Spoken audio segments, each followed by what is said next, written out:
All right, folks, welcome back to Kingston Opinion, episode 102. Got the big Ern and the Wanderer with me. Say hello, gents. Hello. Glad to have you with us. So, big kind of weekend this past weekend, right? Like, I want to first start off with the Knicks, but there's a lot of baseball stuff too, and not that there's any hockey, but the Knicks game on Sunday was insane. Yeah. Definitely stole one. Right? Well, I don't listen. I watched a lot of this last game, but then I watched the other game too, and it seems like they're just letting them roughhouse each other and play like legit basketball. So I'm not really upset about it. Yeah, for the most part, although it seems like they're giving way more calls to Detroit than they do to the Knicks, but whatever. Yeah, I mean, but the funniest part is at the end of this game on Sunday, they didn't give them the one call. Right, and now they're making like the biggest stink about it. Like, it's all over the place. And if you're gonna get all the calls and then not get one and then cry about it because it's at the very end of the game. Now, granted, none of that should have transpired at the end of that game. Like, I don't even know how the ball got out there. well, I do and I don't. Like, the Knicks got the rebound, but then it got tipped out of his hand, and it was a scramble on the floor, and then somehow it just kicked to him. And Josh Hart was right there too. Like, I don't know why he didn't try to go for the ball. And the fact of the matter is that Detroit was up big, so it shouldn't have even mattered. You know, Agreed. Get upset that you gave up the lead again. Right. And the funniest thing too is, it wasn't at the half, was it, when Jalen Brunson went out of the game? It was the second half, right? It wasn't before it wasn't the first. I know it wasn't the first. I don't think it was the second. I think it was somewhere in the third period. He went down. He went to the locker room, and I think at that point they were down 6, and we're like, okay, this game's over. And he winds up coming back, and they hit some big 3-pointers when it mattered. Let me tell you. Yeah. I forget who it was. Was it McBride or Bridges? I can't remember. The one thing about them is that they're not going to give up, right? Regardless of what's going on or what's happening, they're not going to give up. And they have a really good defense. Yeah. I mean, it should be better because Brunson doesn't play defense and Towns doesn't play defense. But it should be a lot better than it is. And, you know, they have guys who know how to play defense. They certainly do. Who's the guy that we got from the Nets? Is that Bridges? Yeah. Yeah, he played the entire game. He didn't come out of the game at all. Well, yeah, and that's why we gave up what we gave up for him, because he's supposed to be a scorer, but he's supposed to be a great defender. Well, I mean, I don't want to say it was worth it. I think we gave up, what was it, like I said, 5 number 1 picks throughout the last next couple of years, but he was as advertised that game, and he even hit a couple big shots too. Yeah. Which is always good. Like, guys, to me, in any playoff series, whether it's baseball, football, basketball, hockey, guys that don't come up big all the time or don't score all the time, they have to come up big. Yeah, and that was remember, when he was with the Nets, he was the guy. Correct. Right? Whereas here he's the 3rd or 4th guy on the team. Right. But his whole season's been like that. It's either like he's on fire or he just can't hit a shot. But It's been like that all season. Yeah. I know they were talking about him a lot throughout the season, and he was getting he was getting some negative press not even too long ago about how many minutes everyone was playing and that they were getting worn down. But listen, I mean, it's only the first round, and hopefully they win. It's tonight. The game is tonight, right? Yeah. Yeah. So I'm assuming it's 7:00, right? 7:30. 7:30. Okay. So I'm gonna try and watch this game tonight. But so far so good. They won some tight games on the road, which is what you wanted to do. Yeah. What was it? The game before this one, what's his name? OG and Towns, they were having a good first half. I only watched the first half, but they ended up only winning by 2, so I guess Detroit came back a bit. Yeah. But in this latest game on Sunday, as you mentioned, Bridges had a couple of big threes in a big moment. Then, of course, Brunson down the stretch kept them alive, just literally willing the ball into the basket. But as I was watching it, I said to my friend, I said, they're going to need somebody else to score. You always or else do. They're not going to make it. And then, of course, Towns hit some huge shots. One going out of bounds behind the backboard, pretty much. Yeah, I mean, like, listen, if he plays the way he should play, there's nobody on Detroit that can stop him, you know? Right. And I don't want to look ahead to Boston, so I'm not going to do that yet. But they're going to, like you guys both said, they're going to need those guys to step up. Like, we're not going to even have a chance. I mean, listen, you can see where this postseason is going to go. They're struggling against Detroit. They're not going to stand a chance against Boston or Cleveland. I mean, you know, they always seem to find a way to play well against Boston, but did you see what Cleveland did to the Heat? Oh, yeah, they destroyed the Heat. But the Heat got lucky that they were even in the playoffs. I get it, but they had 2 of the games they won by 40-something points. 50. 50? Yes. And none of them were close. So basically what you're saying is you might be able to squeak past the Celtics, but then after that it's a wrap?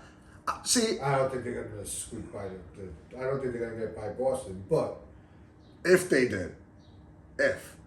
To me, it's all about the confidence. So, yeah, they might be struggling against Detroit, but Detroit also looks like a no bullshit team either. Like, they're fighting. They're very up and coming. They're young. And they're fighting, though. Like, Yeah, they're like, they don't get down like almost like the Knicks. No. If they get down by 15, they come right back. Like, even They got a good coach. They got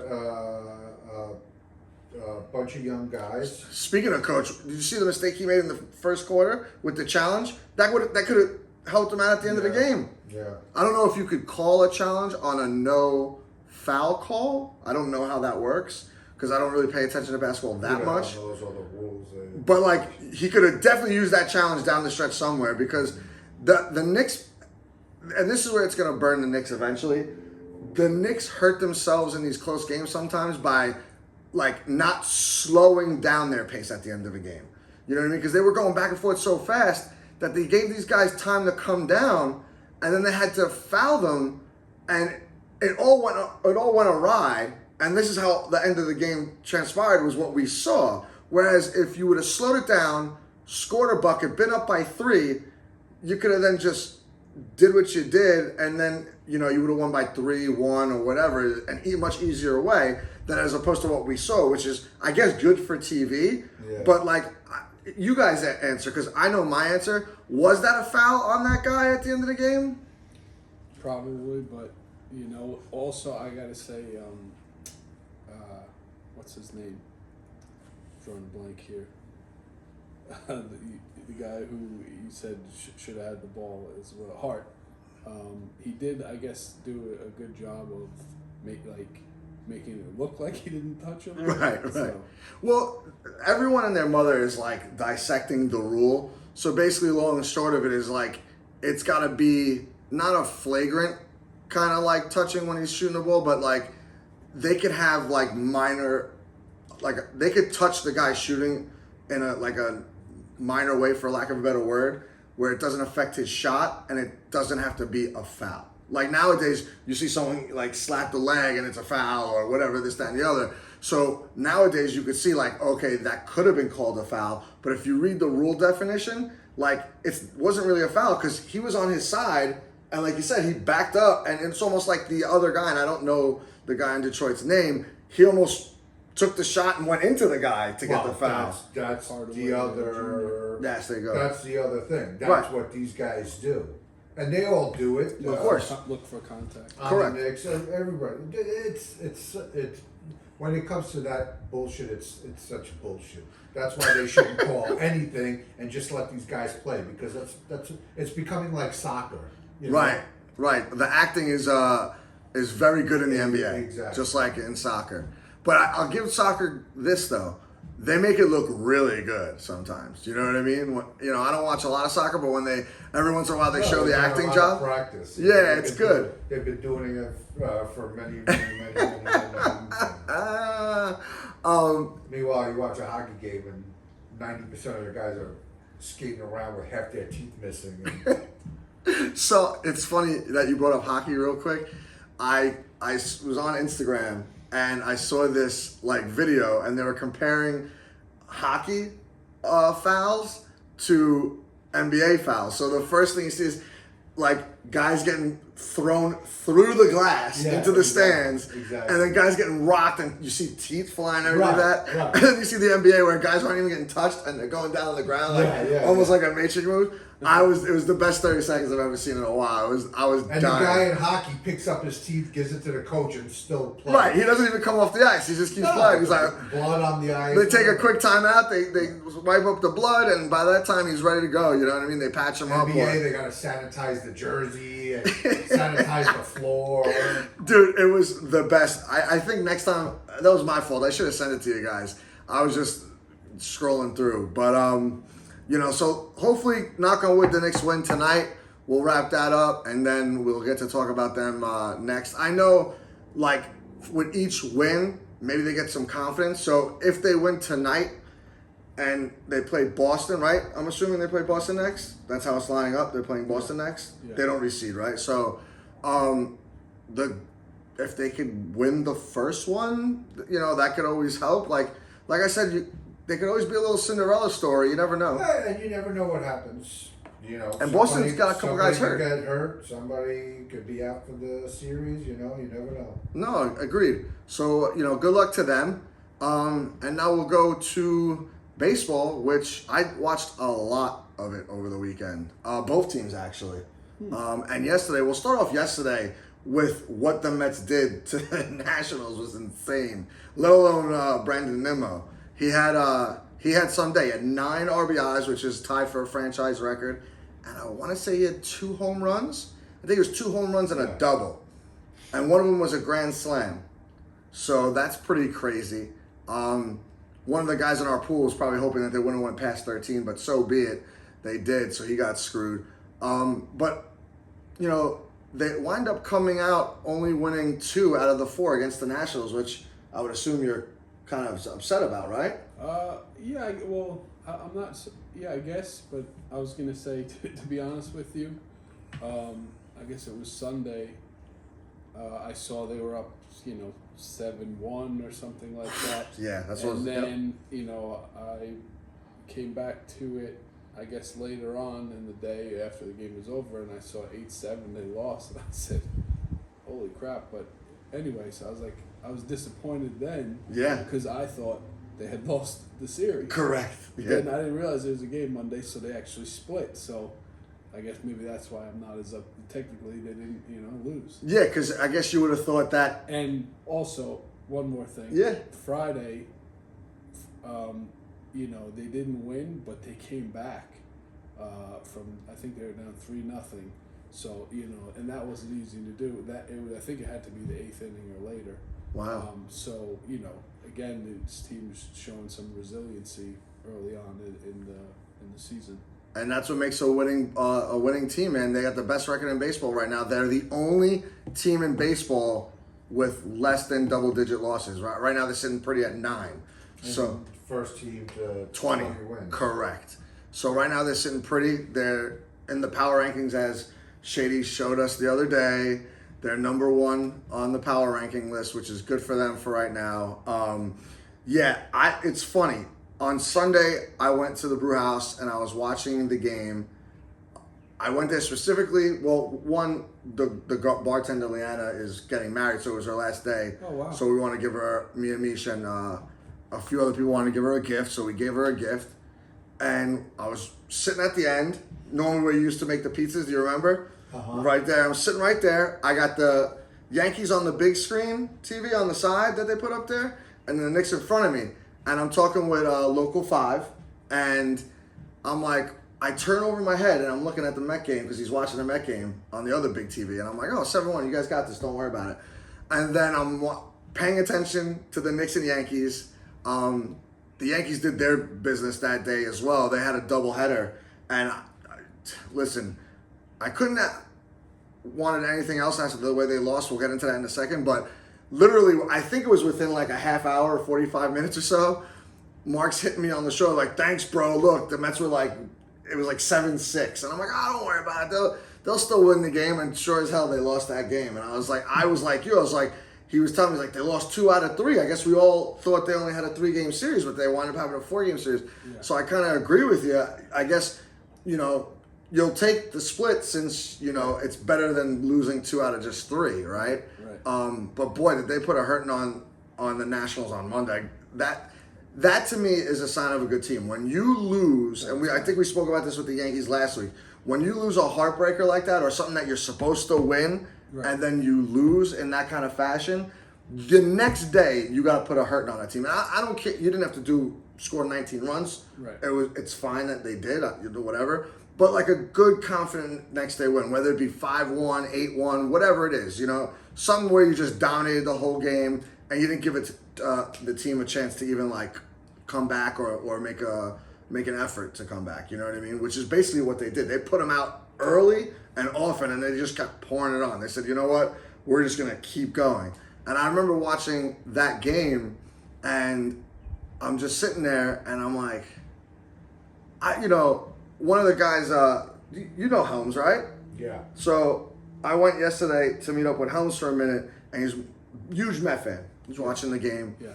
And I like talking to Helms because he's a baseball coach. Very knowledgeable. Well, yeah, and he's very knowledgeable. He's a baseball coach for Mineola High School, which, by the way, he still owes me a shirt, and I'm gonna go get that shirt from him. But we go back and forth with strategy, which is what I like. Like when you sit next to him, you don't really talk strategy with baseball, So it's reassuring every couple of weeks when I go to see Helms. Like when I know he's out, like I'll go even just for an hour and just talk baseball with him. And the Mets happen to be on, so that we're watching the game and he's talking about it. I'm like, listen, and then we're going back and forth. And he's like, "You know what? You're right." And he takes his hat off to me, and I can't remember what we were talking about. It was some kind of situational spot, and I'm like, "Yeah, like right now." Like later on in the game, I was like, I think it was the 8th inning, and they had 5 outs to go. I'm like, "You're up 19-1. I'm like, at this point, you'll trade an out for a run. I'm like, I don't care if they hit a home run, get an out, hit a home run, get an out, hit a home run, get an out. And as I'll kid you not, seconds later, the Nationals were up, and it was 1 out, and a guy hits a home run. And I'm like, okay, whatever. Nobody's not just getting out. Gets an out. I'm like, there you go. The next guy hits a home run. And he's like, we're looking at each other. I'm like, this is crazy. He's like, I tell him, like, if it happens exactly how I said it happens right now, and the Mets win 19-5, and they hit 4 home runs in the course of these next 5 outs, I'm going to spend $100 on Lotto. I was like, you can't guess that. You know what I mean? And they almost did that. They did 2, and then I think a double broke it up, and then they got an out, and then they got back-to-back hits, which scored the 3rd run, and then they got a 4th run, but then the score wound up ending, though, 19-5, which was a little creepy. Right. So I probably should have played Lotto. But it's funny, we're picking brains because he's getting all mad about pitch selections and this and that, and I'm like, just go up there and throw fastballs, dude. Let him hit it. You know what I mean? It's still hard to hit a 95-mile-an-hour fastball if you know it's coming. And at that point, it's like, if you lose that game, being up whatever it is to 1, because I think at one point it was like 17-1, and then they tacked on some in the bottom of the 8th. I think they might have tacked on 2 or something like that, or whatever. I'm like, it's your fault because you have literally any pitcher available to get 5 outs. You know what I mean? You just get the win, you get the win. But still, great win, funny, and it was actually entertaining as hell watching it with Helms because we were going back and forth on what we would be doing. And he owes me a couple bucks on some bad decisions that he made throughout the course of the game, but that's neither here nor there, right? Now let's talk a little bit about the Yankees, right? I feel like we're going to go on this roller coaster all year now. We're 30 games in. I'd like to see them go on a little bit of a Met run. They don't have that kind of, I want to call it charisma that the Mets have right now. Even last year when they were going good, it wasn't like as exciting as the Mets. It's just they were winning a bunch of ball games, right? Yeah, and it's just a shame because of the year that Judgy's having. It's like, you know, this guy. It's like, it seems like he's never going less than 2 for 4 at this point. Like you're upset when he goes 1 for 3 with 2 walks. You know what I mean? Yeah, I agree with you, dude. And just when you think he can't be outdone, he's literally going to hit 400 in the month of April. Like, I mean, as long as he gets a couple more hits, like in the next couple days, Yeah. he's going to finish the month probably batting. I think he's batting what 415 right now, or something like that. Yeah. Because he had a couple more hits yesterday. Yeah, he's 405 right now because he went 2 for 5 yesterday. Okay. So he actually went down a little bit, but you know. And he finally got back on the board on the home run track the other day. Yeah. But like starting with this weekend with the Blue Jays, they lose another heartbreaker on what was it, Friday? Yeah, because Saturday was the rain out. And the way they lost it again, which wind up getting Devin Williams losing the closer role, which crazy. I saw him warming up last night. Did he ever come into the game? He did. And I missed a lot of that game. Yes, I only saw the beginning, but he had a clean frame. So Okay. like he, you know, whether it be 1, 2, 3 or not, Which is what he needs. yes, he needs to build his confidence. You know, closers are weird like that, right? Like I don't get why like they're weird like that, but they just are, I guess. Because to me, you're pitching. You're in there for 3 outs, whether it's the 6th, 7th, 8th, or 9th. Yeah, 9th might be a little bit more stressful depending on the time of the year. Like, I could see that being really bad in October, right? Like, to have to come in there, depending on the situation, like it'd be 3-2 or whatever, and you need the 3 outs and, you know, you want to pack it up. But right now, you're in April. You shouldn't be having these kinds of struggles. I did hear the other day that he typically does have slow April starts. Not this bad, No. but they said that he typically is a slow starter in April. We must listen to the same things because I heard the same freaking thing. Yeah. And then I was looking at a stat, it might have been over the weekend, that the Yankees bullpen would be if not the best in baseball, like they'd be like number 2 in baseball if you just removed Devin Williams' 11.65 ERA from it. Oh, no kidding. Yeah, and even with him in there, I think they're 9th in baseball.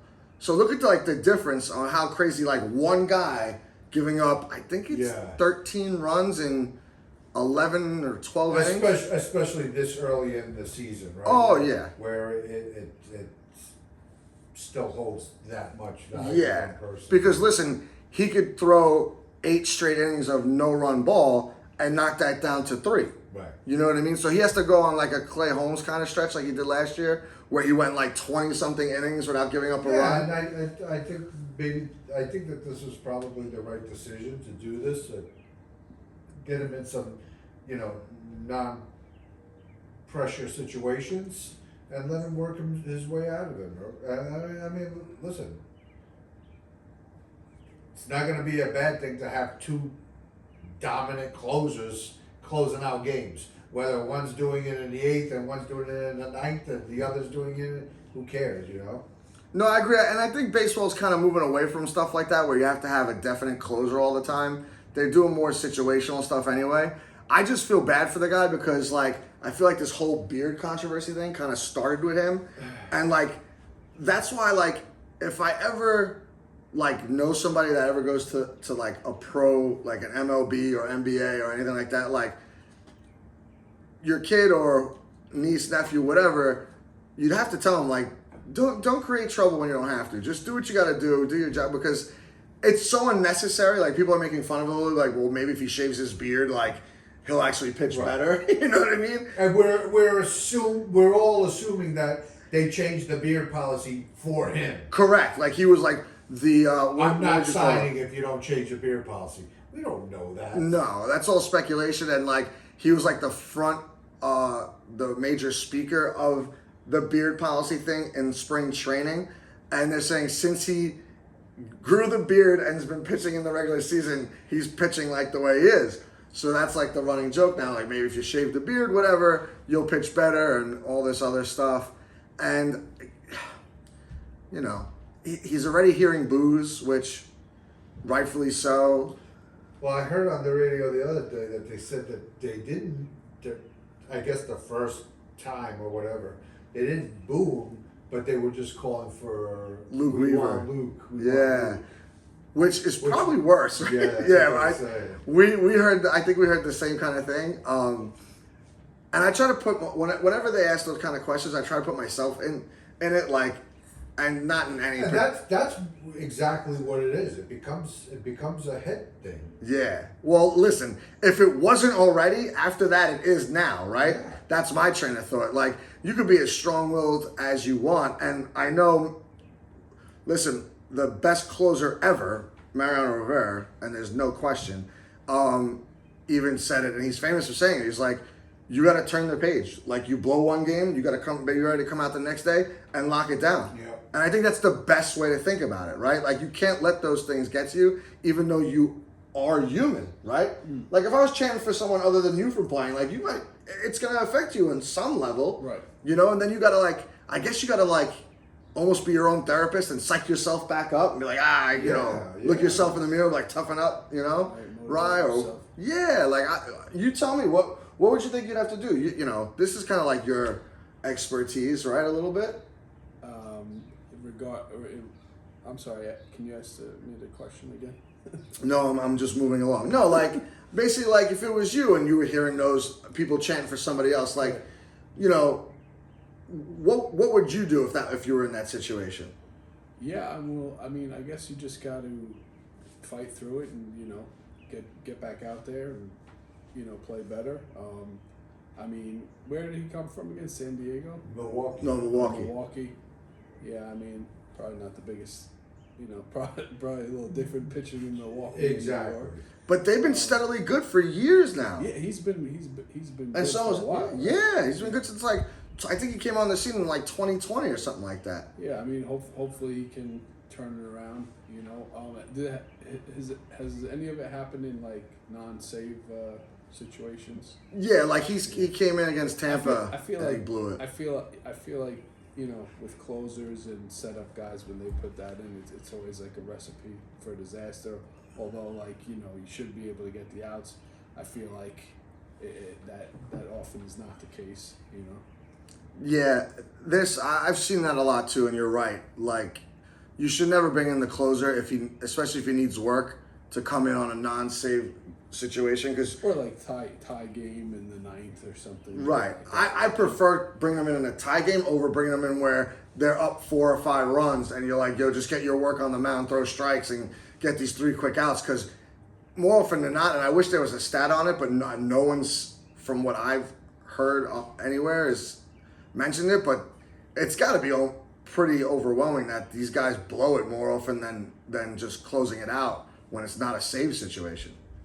Yeah, I mean, but at this point, I think that's what he needs. He needs to get in some games where, you know, low pressure situations and just get his confidence back up.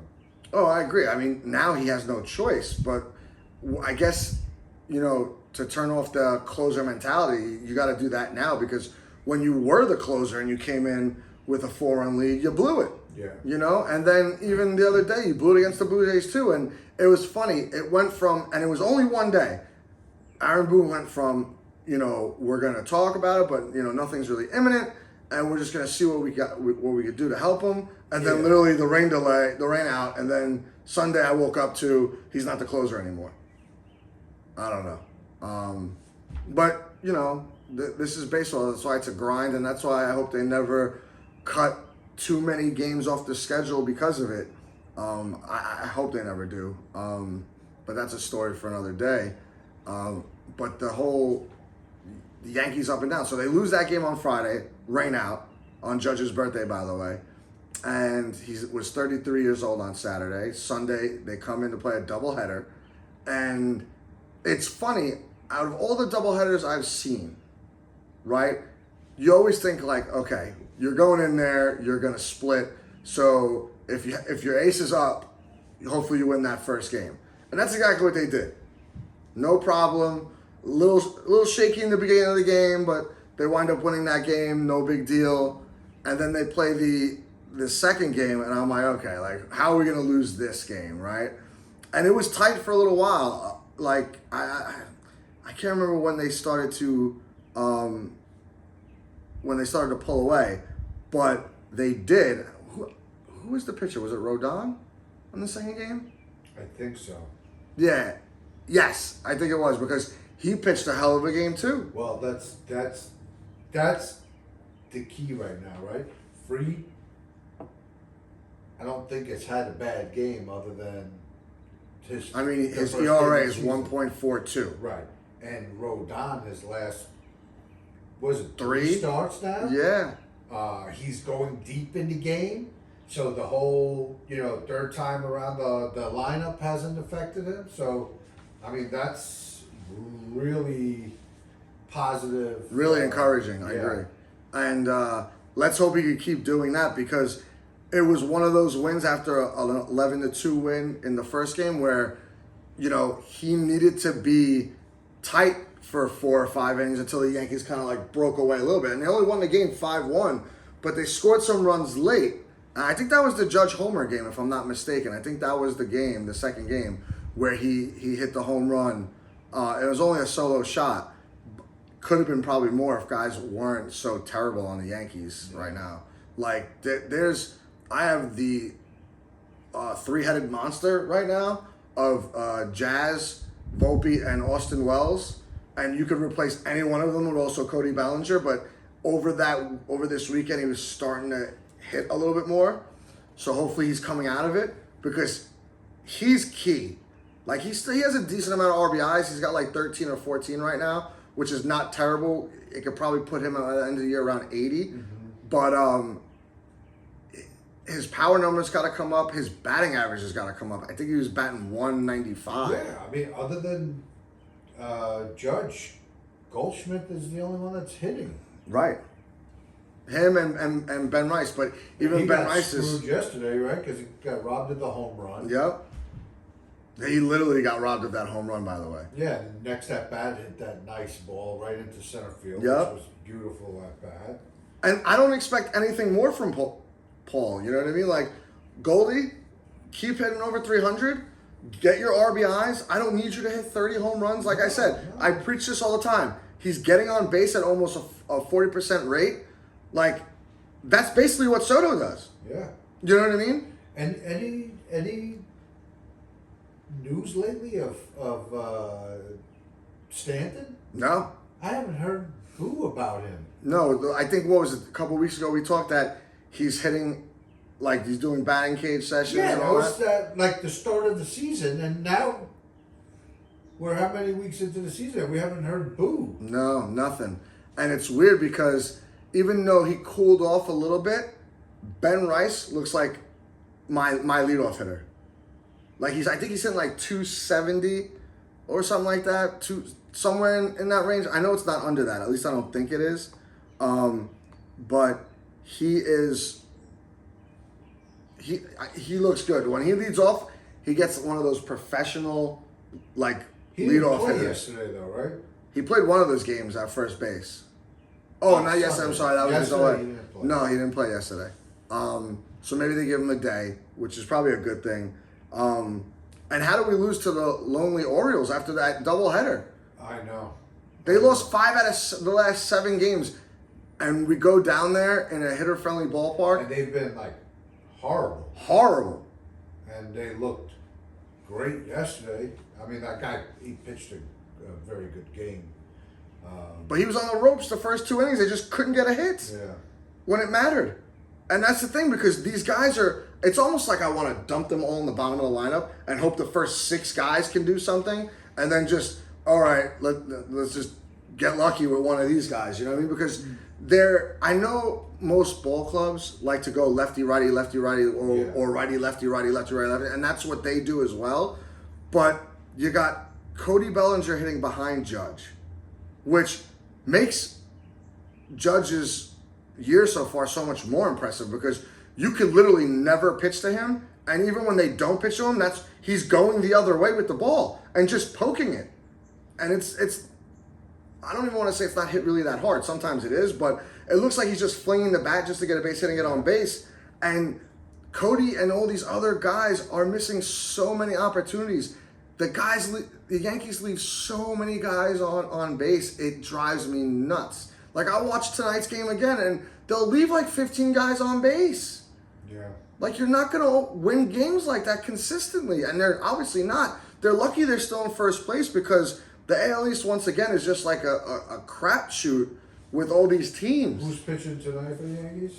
Let me see. Oh, it's Rodon. So he didn't pitch the doubleheader. Rodon versus Gibson. So what? Yeah, Warren looked horrible yesterday, yeah. 100%. Jesus. See, now I'm curious to see. What's his name looked good, though, that came in for him. The one that soaked up all the innings. Yarborough? Yeah. Yeah. Well, that's why they got him. Because I forgot where they got him from. Tampa, right? Yeah, but I don't know if he was on Tampa last year. I know he was on Tampa at one point. It was Schmidt that had a good start against the Blue Jays. Okay. He went 5 innings, gave up 1 hit, 1 run. Okay. So that's not bad. And he's actually really important for the Yankees too, because Luis Gil has started throwing over the weekend. That was going to be my next question. What's the word with Gil? He's set to come back when he's set to come back, like late May, early June, but they're saying he's ahead of what he's supposed to be doing. So the fact that he's throwing, like just throwing the baseball, is good news. I mean, he's got no pain. Yeah. So now they're basically going to go through like the spring training thing. So you figure what's 4 to 6 weeks basically, right? So you got, basically beginning of June, he'll start to be ready to come back. That's fine. And, we need him to come back because with Will Warren not being as good as he was in spring training, he's going to have to go back down to the we need him minors. to come back, and we need him to actually pitch well. That's the problem. Right, 100%. And hopefully he does pitch well. You know what I mean? Like, he had such a good last year, and even the year before that, like on a limited capacity, he did pitch well. So I don't so far foresee him not pitching well. His problem is going to be stamina, but it's another good thing with him. He did so many innings last year that it's actually good that he's missing some of this year so that he's ready for the playoffs if we're going to make a playoff run, knock on wood, you know what I mean?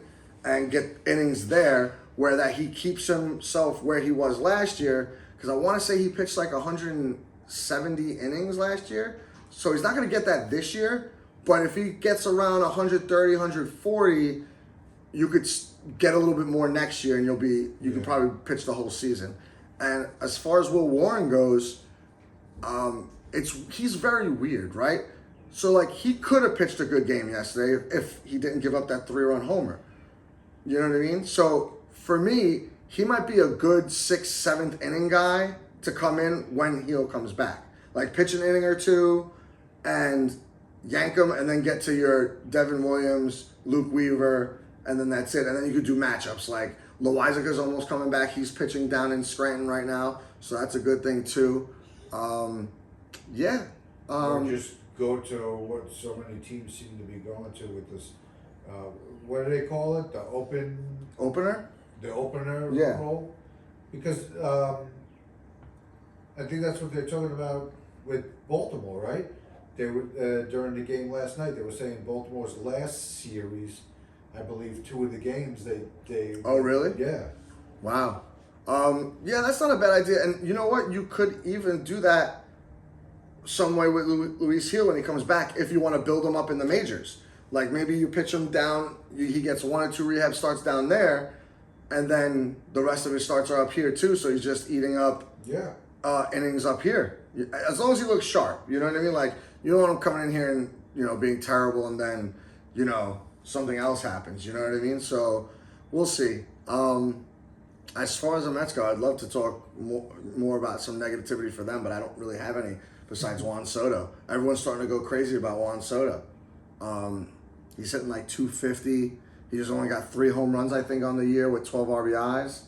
and he was the only one that kind of missed the party yesterday. Unbelievable. Yeah, I think he got a hit, but other than that, he didn't do anything. Imagine if he was off to the start that he was last year. Yeah, forget about it. Jesus, they might not have lost a game yet. Probably not. Either that or they'd be like 26-3. You know what I mean? Like, that would be insane to start a season. Just keep it up, Mets. Just keep it up. Let's not go into the second half of the season and completely shit the bed. Well, listen, I was talking to Shady the other day about his team, and I was like, if their lull didn't come in the beginning of the season like it did last year when I think they were like 0-5, 0-6 or whatever, and then they were like 11 games under 500 for like April. It's gonna come at some point during this year. They just have to rebound and, not have such a terrible like streak, almost like what the Yankees did last year when they had like a terrible June, July, and part of August. Like, you can't do that and expect in their division to win the NL East. I haven't seen Shady in quite some time, but I got to assume that he is quite intolerable at this point to be around. He's, to be fair, as long as the Met game isn't on, he's not terrible. We talk a lot of crap about the Mets and the Yankees going back and forth, so it's good. He's another good character to talk about. But with him, though, you don't get the same knowledge as you would as Helms. It's just different. It's just all Mets all the time. A little more bias. Yeah. And it's more like he's more of a super fan than anything, whereas Helms is like, he's a baseball manager. You know what I mean? So, like, he sees... Yeah, exactly. He's a former minor league player, for Christ's sakes. I think who was it with the Mets? Oh, really? I think so. I want to say it was with the Mets. I could be wrong though, but he was definitely a minor league ball player, and so it's a little different of a conversation, but it's still fun to talk baseball. And we talk numbers all the time, and we're always looking stuff up, so it's fun doing that kind of stuff. And our bets are always somewhat close too, so that's a good thing. But yeah, the only thing is, I guess you just want to see Juan Soto start, raking, and then everything's all well and good in Metland, right? Agreed. Good. Yeah, I don't think anything else sports worthy. I don't know. I think that's all I got for that. Anything about the draft? Oh yeah, that's right. I actually pulled that up too because I watched some of the NFL draft. I don't know if you did. You probably didn't, right? Not really. I mean, I listened to some of the first round, and then basically was just checking in every day to see if Shador was drafted yet. That poor kid, man. But I guess he had it coming, right? Well, I mean, from what you're hearing now, that's basically what it is. I mean, who knows? Who knows the truth? I mean, I don't remember hearing anything about his attitude or how he was doing in these meetings beforehand. But now all of a sudden, that's all you're hearing is that, he was his own worst enemy, basically. Yeah. So, I mean, I don't know. There was like a report that slipped out from an unnamed coach. I don't know did you guys hear about that with Shador Sanders? Where he basically was just shit talking Sanders the whole time. Like, doesn't have a great arm, doesn't have a good 40-40, he's not really a pocket passer, and he's not also a rushing quarterback either. He was just lacing into him, and that came out like a couple days before the draft. It had to have something to do with how far he dropped. Like, I can't see why he just dropped that far. The way they make it seem is that this was all along going to be this way. Really? The meetings he was having with these teams, prior to the draft. I guess some people believe that a lot of it has to do with the father too, that, nobody wants to be dealing with that drama. I mean, who knows? I guess time will tell. We'll see what happens. And of course, it's fitting that he goes to the most ridiculous franchise right now in the Cleveland Browns, right? Because before, months ago when the college season was still going, right? They were talking about how, reportedly Dion came out and said that he's not going to allow his son to get drafted by the Cleveland Browns. And now, it ends up that they were ecstatic that the Cleveland Browns were the only team that wanted him. Right. And, Cleveland drafts him in the 5th round, yet they drafted another quarterback in the 3rd round. Right, yeah. I thought that was funny too. And they have, I think, 5 quarterbacks on their roster. Yeah. I think it's 4 actually. No, It's 5? I mean, Deshaun Watson is not Gonna be playing cut, because yeah. he's hurt. No, he can't be cut. They owe him They crap ton of money. I read a report that they were gonna start the year off with Joe Flacco, Yeah, and then the other guy was, I forget who the other guy is that was gonna be the backup. And Kenny Pickett. yes, thank you.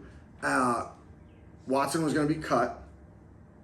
And then I don't know. I know they owe him a lot of money, but they were gonna cut. They're saying the reporters they're gonna cut him. I don't know how true that is. I guess we'll see because you got to do it by June 1st. So, either before June 1st because you take less of a hit. He's never going to play for you, I don't think, anyway. No, and I don't know. I'm sure they have insurance on him, but I don't know how that works. If you cut him, like, you know what I mean? Like, does the insurance company take a lot of that hit? Like, I don't really know how that works with the NFL because I know, like, in baseball, you don't cut really people often because, like, you got the guaranteed contracts.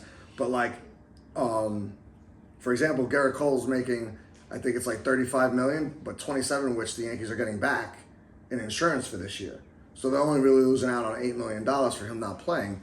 But he's got to do his other stuff. So, like, I don't know, like, if he stays hurt, like, does that have a factor? But I guess if he's going to be hurt all next year, what does it really matter?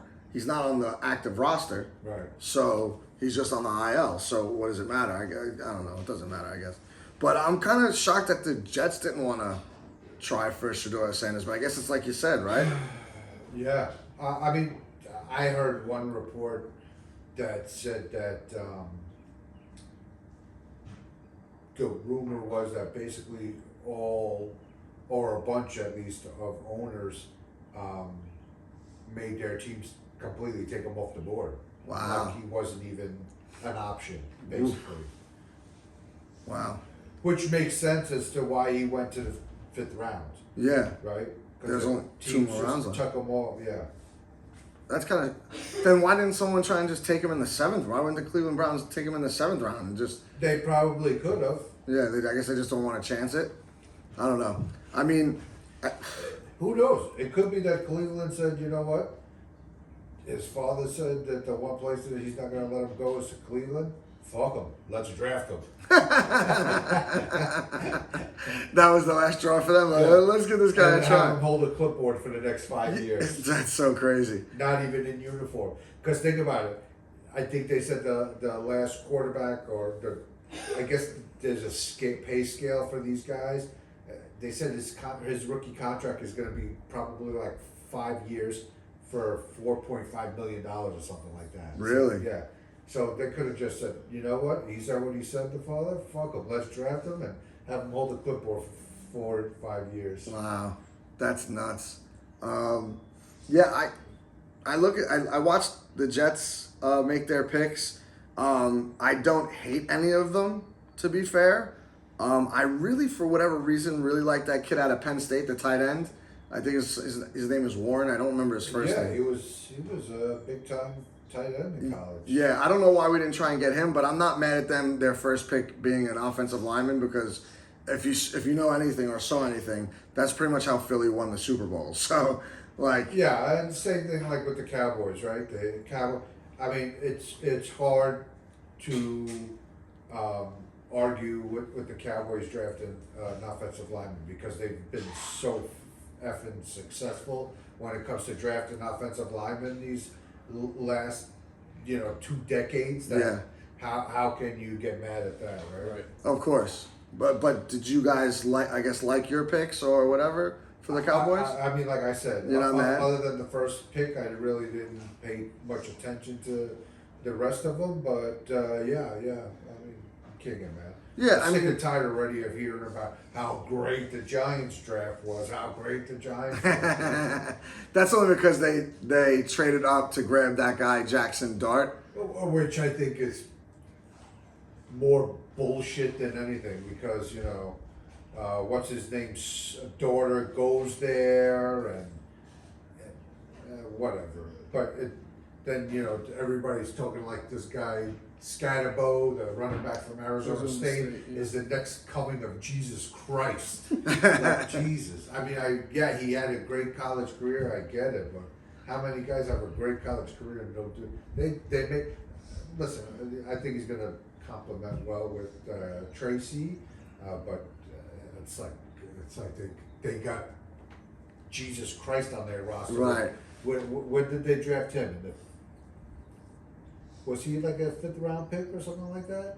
I think he was in the 5th round. I don't know. I'm not sure. Yeah, I didn't really pay much attention to any of the other teams. I just wanted to, for some weird reason, I woke up on Saturday and like the 5th round Jets pick was in, so I watched that. I was like, okay, I'm cool. I saw that they picked up some wide receiver from I forget what it was, where he was from.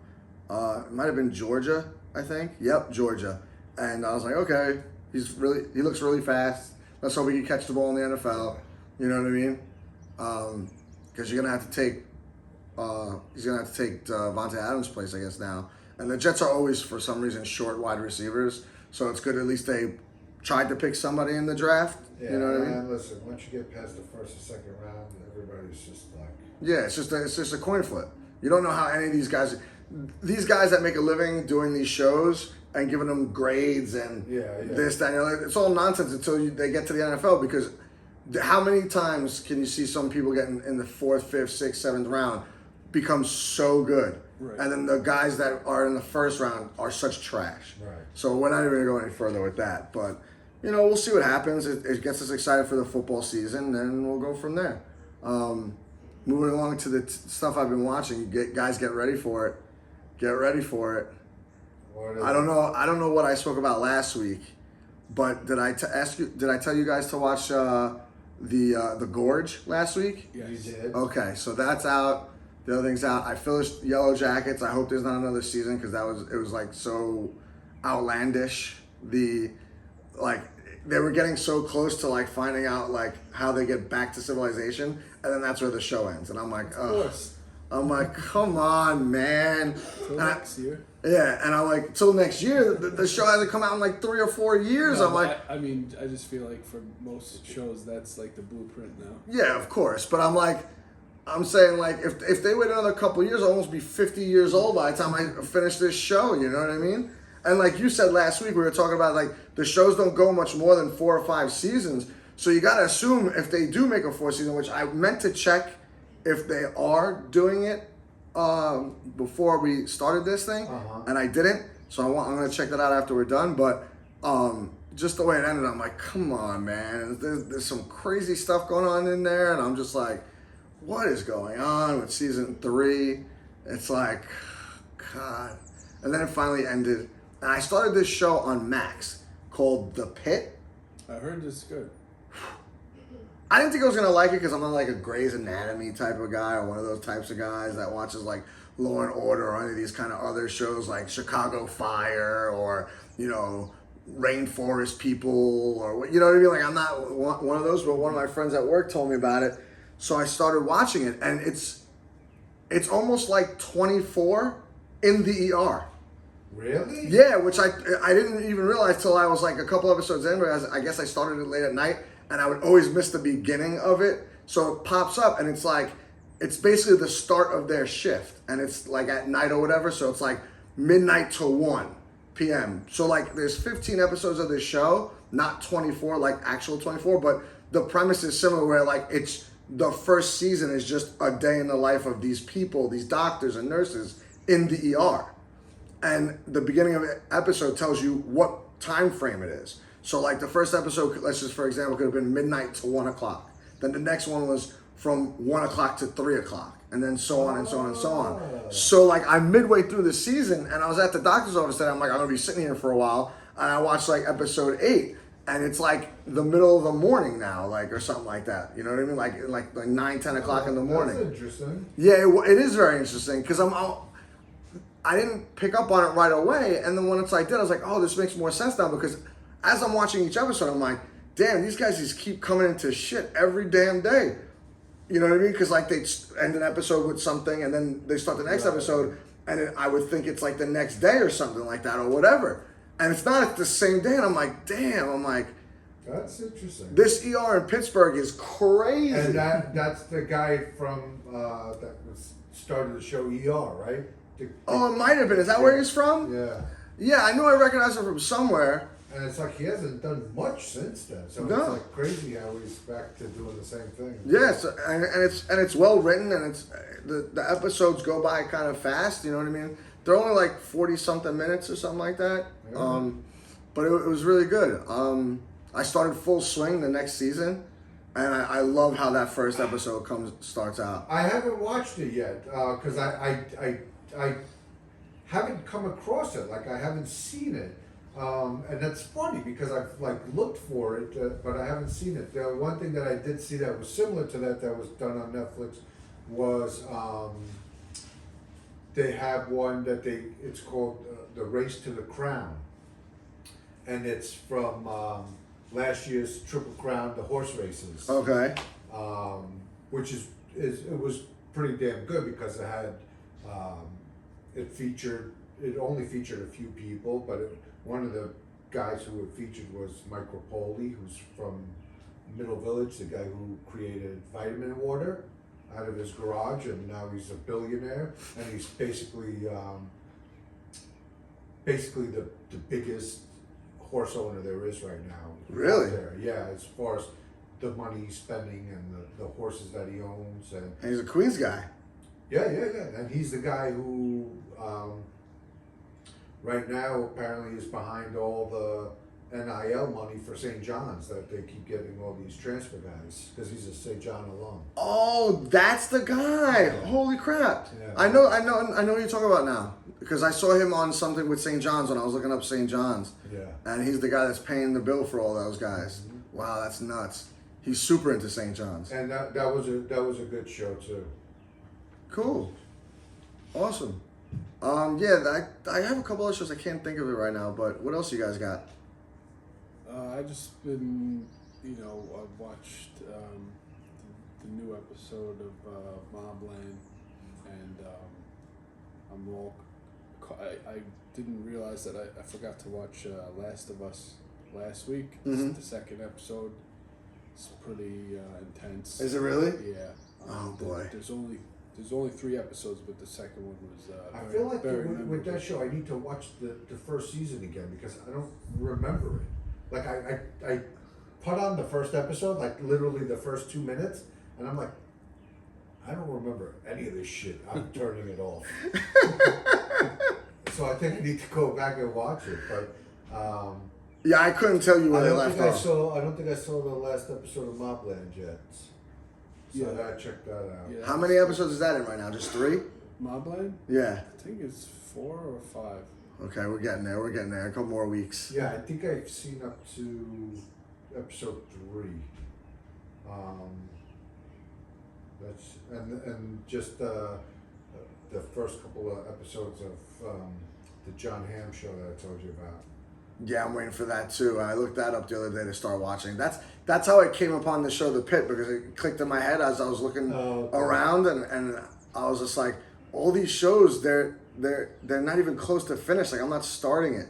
And so I started The Pit, and I'll be done with that. Like, that's my TV at night when I don't fall And asleep that show. that first season is done. I think so. There's 15 episodes. Yeah, but that's a network show, isn't it? No, it's No, on it's on for, HBO yeah. Max.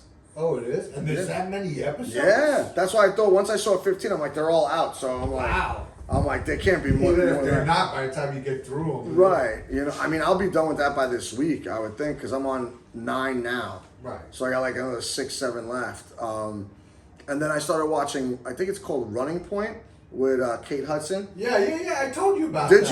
you? Yeah. Okay. Yeah, it's pretty good. Yeah, it's fun, right? Yeah, it's pretty good. Easy, Like, like yeah. Ted Lasso, no thinking about it. Yeah, no, just watch her run around and be a It was CEO. surprisingly okay. Yeah, it was entertaining. Yeah, you know which one? If you like that one, you know which one you like. That I think is almost done too. There's like a couple more episodes of it. Something in the garden at Grosse Point or something like that. It's like Garden at Grosse Point is I think the name of the show. It's an NBC show, I think. It's on Peacock. And it's like I forget the name of the other show. I always forget it. I'm trying to think. Remember that show, How to Get Away with Murder? No. No? Well, it's like a murder mystery kind of show, but it's funny too. It's like half comedy, half thriller. And it's another easy breezy show that you could watch, half-hour shows. Kind of like Vince Vaughn's new show, Bad Monkey. Yeah, I think Bad Monkey is, well, I guess that, yeah. Bad Monkey. Bad Monkey's better, Oh, yeah. obviously, but this is good. It's a good just to sit and watch and like veg out with. But I think that's all I got. Anyone got anything else? No, that's it. Wander? Your usual now one song? Yeah, I just got one album this week. We have Fly Anakin with Forever Dream, so that's the pick for this week. Sweet, awesome. Way to wrap it up. So yeah, let's go Knicks. I got nothing else for you. Enjoy the week, and let's hope we could celebrate some more Yankees, Mets, and Knicks wins. Enjoy, folks. Yeah, You will. take care, brush your hair.